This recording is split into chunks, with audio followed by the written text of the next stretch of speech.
Tu veux savoir pourquoi Frankie de Jong fait trembler le Barça?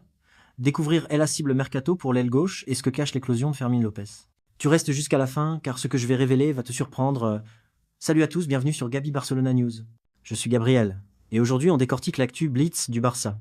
De Jong, Luis Diaz, Fermin Lopez, Kingsley Coman, Pablo Torre, 5 minutes, 5 infos explosives et à la fin, je te donne mon point de vue. Alors reste avec moi. Frankie de Jong a clairement lancé un message fort aux dirigeants. Je n'ai aucune idée de quand cela se produira, mais j'aimerais rester et le club le souhaite aussi. Donc une solution devrait normalement être trouvée. Il ne fait ni une sortie en douceur, ni une exigence excessive, mais pose un ultimatum, accéléré. Cela montre à quel point il est attaché au projet et combien le club doit lui donner des garanties rapidement.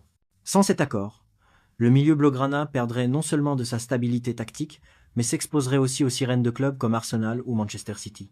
Il envoie un véritable signal de stabilité et au-delà, un appel au sens des responsabilités du club. Côté mercato, la priorité numéro 1 est clairement l'aile gauche. Là, un nom revient sans cesse, Luis Diaz, le Colombien de Liverpool. À 28 ans, il conjugue explosivité, talent technique et expérience européenne. Et ce message sur Instagram, un mélange de tendresse pour Liverpool et d'ambiguïté sur son avenir, suffit à ranimer la rumeur. Si Pérez et Deco décident de foncer, ce serait une signature à impact immédiat. Il pourrait renforcer l'attaque, apporter du sang neuf et créer un duo redoutable avec Rafinha. Pour moi, Gabi Barcelona News l'annonce en off. C'est exactement le profil qu'il faut au Barça cet été. Mon coup de cœur va à Fermin Lopez, le jeune issu de la Masia. Ces chiffres parlent d'eux-mêmes. Plus de 2-0 minutes, 46 matchs, 8 buts et 9 passes décisives. Et, cerise sur le gâteau, 6e meilleur buteur du Barça cette saison. À seulement 21 ans, il réalise une montée en puissance remarquable. Chelsea s'intéresse, l'Arabie Saoudite sourit, mais Ansifli continue de lui donner sa confiance. On ne parle pas que d'un remplaçant, mais d'un pilier du futur. Pour la chaîne, je dis, le garder est un investissement sportif ET symbolique. Autre piste, Kingsley Coman. Si le Français du Bayern part, Barcelone pourrait frapper fort. Vif, technique, habitué à la pression et aux joutes européennes, Coman coche les cases.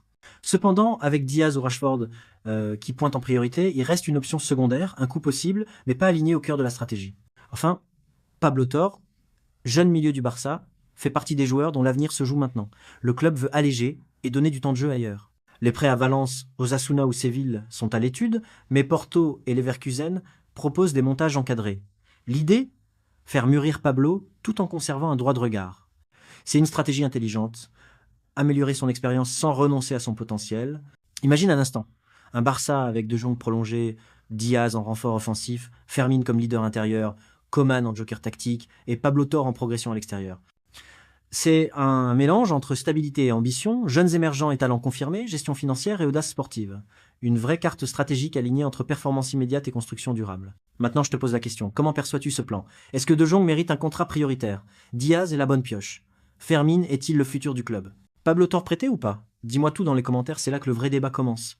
Merci d'avoir suivi cette vidéo exclusive de Gabi Barcelona News.